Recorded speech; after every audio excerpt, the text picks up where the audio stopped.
Hi అండి, welcome back to Nandini kitchen. Varalakshmi వ్రతానికి స్పెషల్గా చేసే స్వీట్ పూర్ణం బూరెలు ఇవాళ చేసుకుందామండి. దానికోసం ఒక గ్లాస్ పప్పు తీసుకొని ఒక గంట నానబెట్టుకోవాలి. శనగపప్పు నానిన పప్పుని ఒక గిన్నెలో వేసేసి పప్పు మునిగేంత వరకు వాటర్ పోసి ఉడకబెట్టుకోవాలి. కొంచెం సాల్ట్ కూడా వేసుకోవాలి. ఉడకబెట్టేటప్పుడు పప్పు ఇట్లా చేత్తో పట్టుకుంటే మెదిగిపోవాలి. తర్వాత స్టవ్ ఆఫ్ చేసి గిన్నెలోకి వేసేసుకొని వాటర్ అంతా తీసేసి ఆరబెట్టుకోవాలి. పప్పు బ్యాటరీ కోసం ఒక గ్లాసు గోధుమ పిండి తీసుకోవాలి. మనం ఏ గ్లాస్తో పప్పు తీసుకున్నామో అదే గ్లాస్తో గోధుమ పిండి తీసుకోవాలి. కొంచెం వంట సోడా వేసుకోవాలి. ఒక స్పూను సాల్ట్ యాడ్ చేసుకోవాలి. అంతా మంచిగా కలిసేటట్టుగా బ్యాటరీ తయారు చేసుకోవాలండి.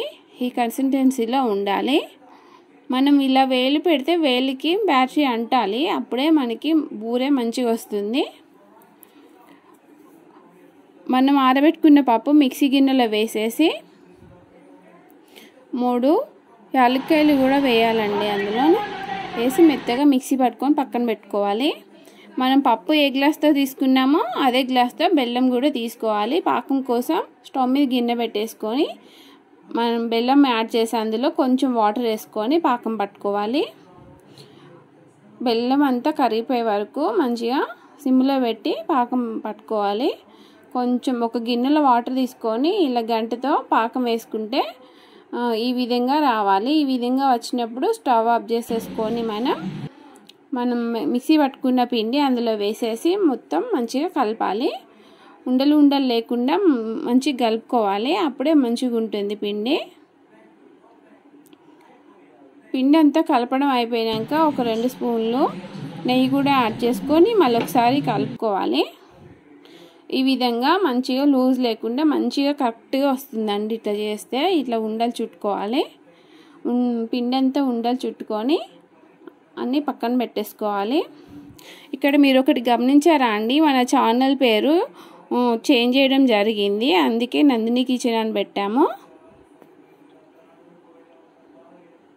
ఉండలన్నీ ఇలా చుట్టుకోవాలండి. చుట్టుకొని పక్కన పెట్టుకొని మనం కలిపి ఉంచుకున్న పిండి ఉంది కదా, ఇప్పుడు ఆ పిండిలో వేసేసి స్టవ్ మీద కలయబెట్టి ఆయిల్ హీట్ అయినాక ఇలా ఈ విధంగా వేసుకోవాలండి. పిండి అనేది బయటికి రాకుండా చూసుకోవాలి.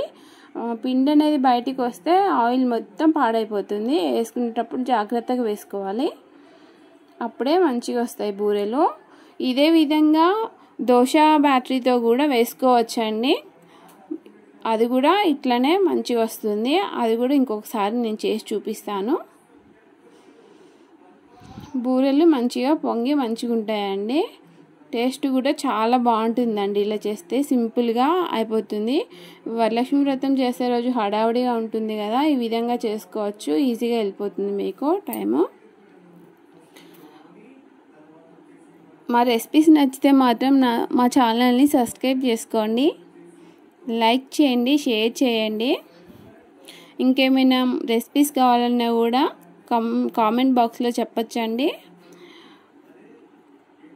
థ్యాంక్ యూ ఫర్ వాచింగ్ అండి.